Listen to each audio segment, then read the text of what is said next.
Bu darsimizda maxsus qobiliyatlar sozlamasini ko'rib chiqamiz. Parametrga kiramiz. Bunga kiramiz. Endi asosan bu narsa imkoniyatni ko'proq oshirish uchun yoki kamaytirish uchun ishlatiladi. Mana o'zi sozlamalarni ko'rib turibsizlar.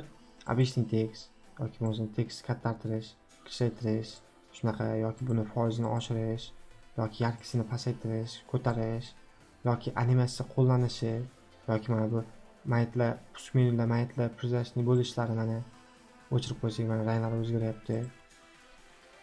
Shunaqa bo'limlar bor. Endi kursor bu mana ko'rsatkich belgilarimizni katta qilsak katta bo'lib, kichik qilsak kichkina. Buni o'tgan darslarimizda o'rgatganmiz. Ekranni lupa. Ekranni lupa degani bu yaqinlashish, uzoqlashish. Mana ko'rsatib qo'yganmiz. Windows belgilarini plusni bossangiz yaqinlashadi yoki uzoqlashadi. Shular ko'rsatib qo'ygan. Svet filtri. Bu narsa bizga kerak emas.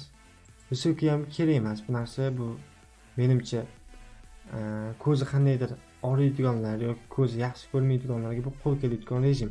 Bu bekorga maxsus qobiliyatlar emas.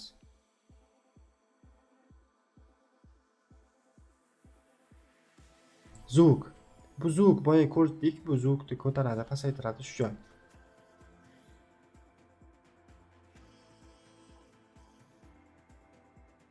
Bizga o'zi asosiy keraklarni ko'rib chiqdik. Qolganlari bizga uncha muhim emas.